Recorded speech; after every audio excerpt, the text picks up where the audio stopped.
Hello students, let's see this question.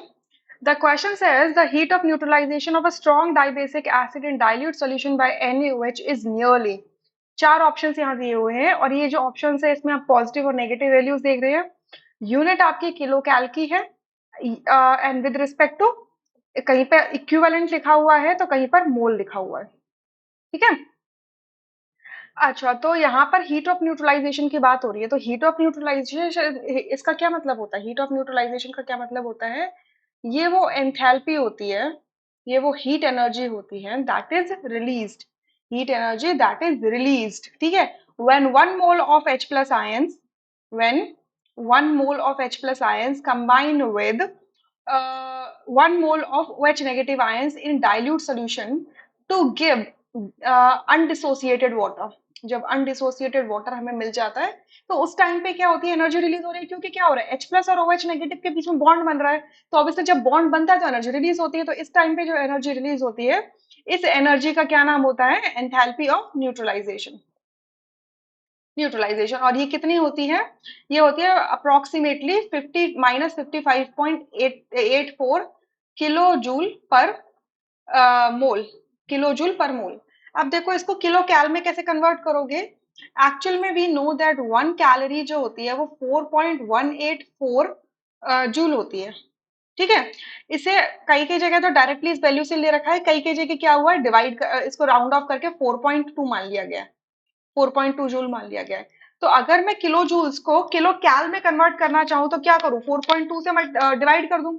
So 55.84 divided by 4.2, ये हो जाएगा आपका 13.29 आता है। अब देखो यहाँ पे जो ऑप्शन है वो 13.7 को लेकर है, तो यानी कि आप पूरी की पूरी जो एग्जैक्ट वैल्यू है ना उसको लेकर डिवाइड कर लो। 55.84 डिवाइडेड बाय 4.184, तो ये जब हम करेंगे तब भी हमारी जो वैल्यू आ रही है वो आ रही है 13.34 आ रही है। ठीक है, 13.34 किलो कैल पर मोल हो जाएगी। क्लियर? अब आप थोड़ा सा जो वैल्यूज में वेरिएशन जो देख रहे हो ना, ये वेरिएशन इस वजह से हो सकता है क्योंकि जब आपकी ये जो वैल्यू दी गई है आपको 13.7, ये maximum amount of energy release कह सकते होंगे। ठीक है। बट यहाँ पर क्या होगा, राउंड ऑफ कर दिए वैल्यूज, कुछ ना कुछ हो सकता है ये हीट ऑफ न्यूट्रलाइजेशन की वैल्यू भी 55.84 के बाद और भी ज्यादा हो। ठीक है, तो उसके ये सारे फैक्टर्स हो सकते हैं, तो इस चीज को लेकर आप इतनी चिंता ना करें, क्योंकि आपके स्टार्टिंग का नंबर तो सेम ही आ रहा है ना, और बहुत ऑप्शंस में ऐसा वेरिएशन नहीं है कि आपको बहुत टेंशन होने लग जाए। क्लियर? सो ये आपका किलो कैल पर मोल में मैंने इसको कन्वर्ट कर दिया, बट ऑप्शंस यहाँ पर देखो इक्विवेलेंट्स में भी दे रखे हैं, और साथ के साथ आपको क्या कह रहे हैं कि स्ट्रॉन्ग डाइबेसिक एसिड, स्ट्रॉन्ग है और डाइबेसिक एसिड है। डाइबेसिक मतलब कि एक मॉलिक्यूल, एक मोल एसिड आपका कितने moles H plus ions release करेगा? 2H प्लस आयंस रिलीज करेगा। ठीक है, इन डाइल्यूट सोल्यूशन बाय NaOH, और NaOH एक मोल कितना रिलीज करेगा? एक मोल OH नेगेटिव रिलीज करेगा। सो जो हीट ऑफ न्यूट्रलाइजेशन है हमारा डेफिनेशन के अकॉर्डिंग, इसमें जब एक मोल H प्लस एक मोल OH नेगेटिव के साथ कंबाइन करते हैं टू गिव अनडिसोसिएटेड वाटर, तब जाके इतनी अमाउंट ऑफ क्या होती है, हीट ऑफ न्यूट्रलाइजेशन रिलीज होती है। बट यहाँ पर आपके मोल्स क्या है, डिफरेंट है, तो हम इनको क्या करेंगे, इक्विवेलेंट्स में लेके चलेंगे। ठीक है, इक्विवेलेंट्स में लेके चलेंगे। अब इक्विवेलेंट्स क्या होते हैं, नंबर ऑफ इक्विवेलेंट्स क्या होते हैं? Number of equivalent is the amount of a substance, और इज द नंबर, ये जो अमाउंट आता है ये बेसिकली नंबर्स में आता है। ठीक है, number of substances that reacts or displaces, that reacts or displaces 1 mole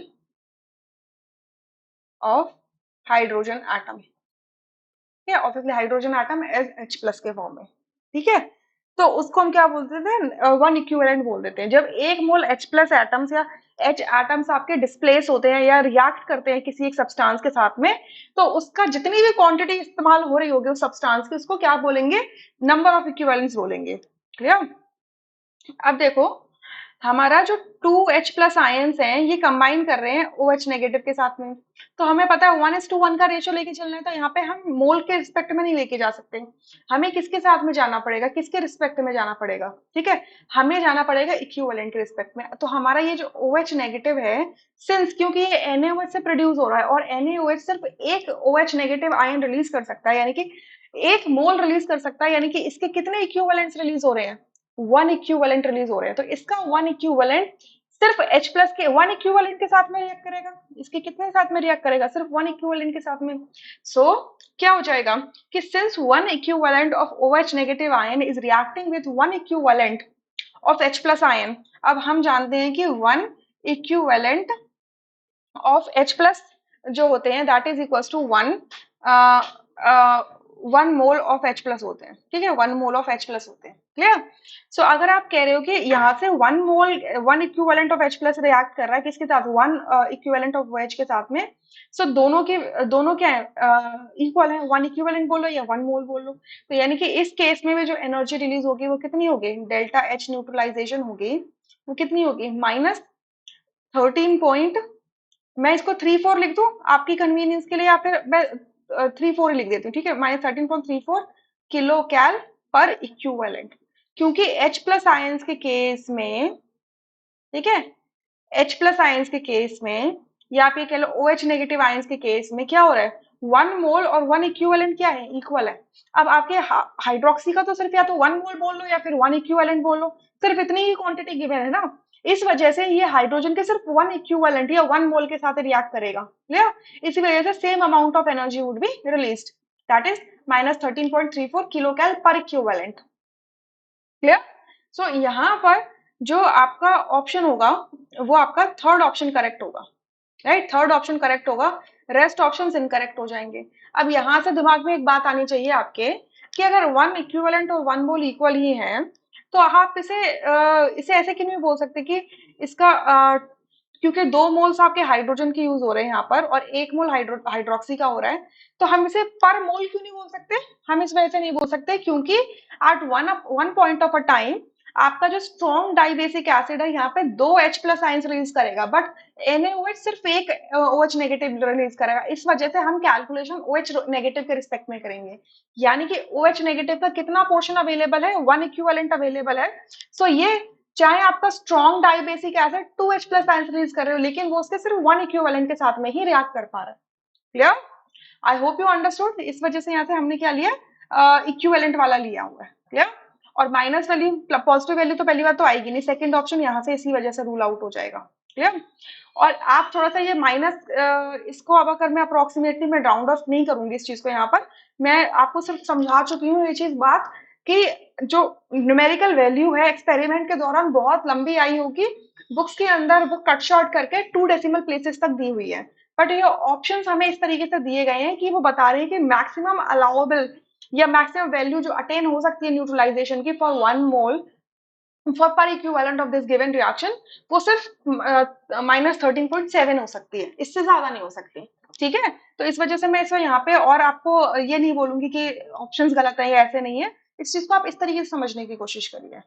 I hope you understood. Thank you.